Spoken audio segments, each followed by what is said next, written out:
తెలుగు వారందరి మనసులకు దగ్గరైన కళారూపం సినిమా అని హైకోర్టు న్యాయమూర్తి జస్టిస్ కృష్ణమోహన్ అన్నారు. 35వ విజయవాడ పుస్తక మహోత్సవం ప్రాంగణంలో రామోజీరావు సాహిత్య వేదికపై మన ఫస్ట్ రీల్ పుస్తక పరిచయ గోష్ఠిని నిర్వహించారు.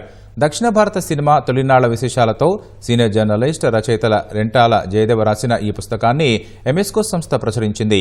ఈ కార్యక్రమంలో జస్టిస్ కృష్ణమోహన్ ముఖ్య అతిథిగా పాల్గొన్నారు. దక్షిణాదిలో సినిమా ఆవిర్భావాన్ని నాటి దర్శకులు, నటులు, నిర్మాతలు కష్టనష్టాల కోర్చి ప్రజలకు వినోదం అందించిన తీరును కళ్లకు కట్టినట్లు జయదేవ్ వివరించారని జస్టిస్ కృష్ణమోహన్ తెలిపారు. భక్త ప్రహ్లాద, కాళిదాసు, త్యాగయ్య ఇలా అన్ని సినిమాల గురించి పరిశోధించి ఆనాటి విషయాలను తెలియజేశారని ప్రశంసించారు. సినిమాలు సమాజంలో ఎంతో ప్రభావితం చేస్తూ ఉంటాయి. మరి అటువంటి సినిమా గురించి ఆయన అందులో ఎప్పుడో జరిగిపోయిన చరిత్ర అటువంటి వాటన్నిటిని కూడా ఆయన పరిశోధించి శోధించి వాటి గురించి తెలుసుకొని ఈ పుస్తకాన్ని అంత చక్కగా తీర్చిదిద్దారు. నేను వారిని అభినందిస్తూ ఇంత మంచి పుస్తకాన్ని మనకు అందరికీ ఇచ్చినందుకు, ఇది అందరూ చదవాలి. మనకు చాలా ఇన్ఫర్మేషన్ ఇందులో ఉంది.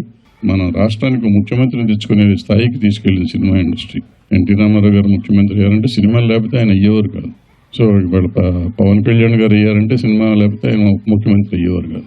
సో ఇంత కంట్రిబ్యూషన్ మనకు తెలుసో తెలియకో సినిమా ఇండస్ట్రీ సమాజానికి కంట్రిబ్యూట్ చేసింది. అలాంటి సినిమా ఇండస్ట్రీకి ఒక చరిత్ర ఉంది, అది అందరూ మర్చిపోయాం.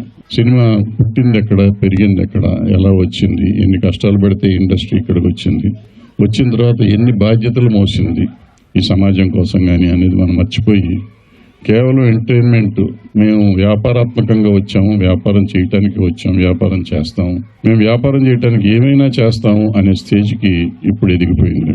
ఏమన్నా అంటే దాన్ని గ్లోబల్ చేసాము, పాన్ ఇండియా చేసాము, అసలు రికార్డ్ కలెక్షన్స్ ప్రపంచాన్ని అధిగమించాము తెలుగు వాళ్ళం అని చెప్పుకుని మనం గర్వపడుతున్నాం, జబ్బలు చరుచుకుంటున్నాం. కానీ మనం ఎలా వచ్చాము, ఎలా వచ్చిన తర్వాత ఏమి చేసాం, మనం చేసినందువల్ల ఎంత మారింది.